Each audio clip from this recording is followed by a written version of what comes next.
Three brothers murdered within 7 days of each other. Now, from the time of their murders in February of last year until today, the Metropolitan Crime Commission recorded nearly 300 more homicides. And all lives don't matter to black lives, matter to black lives. Watch how we act live on CNN at 5. Welcome back to Talk It Out, bro. This video right here, man, we have three brothers who lost their lives in a matter of 1 week time frame to gun violence, street violence. And supposedly, the parents say these guys weren't street guys. So they don't understand why their sons were killed. Check out this video right here. Subscribe, comment below.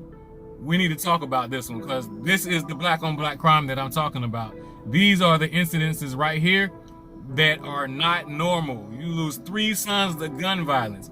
Listen to these parents' story. Roll the clip, man.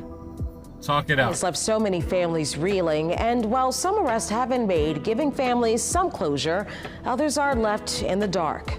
Well, that is the case for the family of Brian Bradley and Brandon Veal. An unbelievable story we told you about in Eyewitness News 1 year ago. 3 brothers murdered within 7 days of each other. Now, from the time of their murders in February of last year until today, the Metropolitan Crime Commission recorded nearly 300 more homicides, leaving the Veal brothers' father to wonder if he'll ever get justice in his son's brutal murders. Here's my special report, In the Dark, a family search for answers. I've saw reports of people losing multiple children in their lives, but 3 in 1 week, you know, man, it's insane. 3 in 1 week is definitely insane. That's ridiculous. Where's the same outrage, man? We're each other's best friends. We would not give up, we would not stop. All these murders, it's every night. A barrage of bullets. There's been a lot of violence in the city of New Orleans. Kids are supposed to bury the parents. You're not supposed to bury your kids. It could be any family standing here together in our position. My whole life has changed. Okay, I got one. What do you call a deer with no eyes? I don't know what you call a deer with no eyes. I have no idea.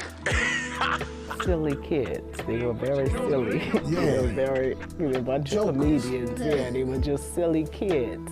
More than 1 year after losing Brandon, Brian, and Bradley Veal in 1 week, their family is still in the dark, both literally and figuratively.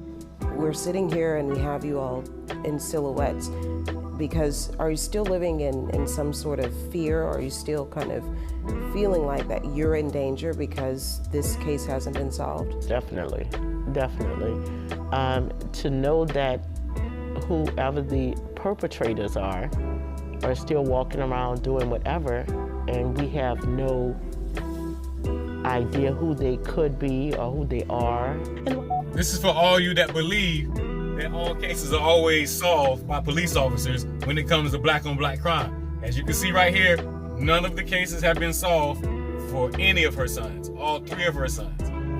While you haven't seen their faces, they've made sure their thoughts and voices are heard and seen. One of those voices is that of the boy's father, whose name we won't share. Every day is just a painful moment, so anybody experiencing, death like that and then it being unsolved is a super unfairness. We parted ways and my brother was driving home and I got a call. And he was very upset and he began to tell me what had just transpired with Brian. Brian Veal was shot and killed February 13th at Loyola and Washington in Central City. I actually got a call from my son because his brothers was on scene. Brian Veal, the middle child, was murdered on the corner of Washington and Loyola on February 13th of 2021. As their family says they always are, the brothers were together. Brandon wasn't hurt, but Bradley, the youngest brother, was hit twice. He called me from jail. They detained him? Yeah. Yeah, both of them. Yeah, they said that was the only way that they could contain them and get control of the scene. It should be a normal thing to have hysterical brothers seeing their brother get murdered on the street. We asked. And that's the least of their problems. The police are the least of their problems. Them arresting your sons was the least of your problems. When the streets or the society that you live in still murder the other 2 sons that you had left. man. Right. They were walking down the street and they told me that the guys just picked on them. They noticed a car following them and they finally pulled up on them and then they started shooting out of the car. That's what he told me. And when I talked with the detectives, that's the same thing. They said they had surveillance of the car pulling up and just shooting at them. The surveillance video is likely from a camera close to the corner of Washington and Loyola, where an NOPD crime camera is placed. Was that surveillance ever revealed? Not to me, I haven't seen nothing. Across New Orleans, devastated and confused, a bond between the Veal brothers broken, with Brian's life ripped from them in front of their very eyes. But Brian's murder was only the beginning of what would turn into a heartbreaking week for the family. You lose one of your sons, and a week later, can you kind of take us back to that particular day? Earlier that day, my brother had gone up there to talk to his other two sons and the mother about getting everything finalized to bury Brian. And I had just sent them some money for them to eat that afternoon. My last words that I heard from him was, "We love you, Dad. Thank you. Thank you, Dad. We love you, man. I'm sorry." So this time, the two brothers that were left were walking alone to McDonald's and were assassinated, shot, killed, however you want to put it, in the same area that they live in. In the same week their other brother was just killed. Listen more to the story, man. As the two brothers walked to the bank after speaking with their dad, and later to a local McDonald's to get food. And on their way back home to feed their mom and themselves, they were murdered. They were ambushed. The father tells me detectives say a camera was also at the scene of that murder. Still, it wasn't captured. If it had happened a couple of seconds sooner, they could have gotten it off of the street camera. And I'm like, are you serious? These cameras don't work like they're supposed to every second? These boys were gentle giants. I just want to debunk the whole idea about, African-American men not taking care of their kids, and those boys were loved. They were not street kids. They were not castaways. They were not in that realm. And this shows you that the streets doesn't care. As long as you're a black man and you're in these streets, and there's other opposition, other black people that have that ignorant mindset, they're gonna knock you off. You can be a straight A student walking down in a bad neighborhood or a bad area and get knocked off. They don't care about your life.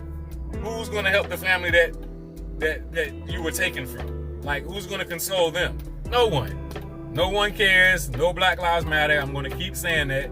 No news. No one putting the story in the headlines 20 times a day. It doesn't happen that way.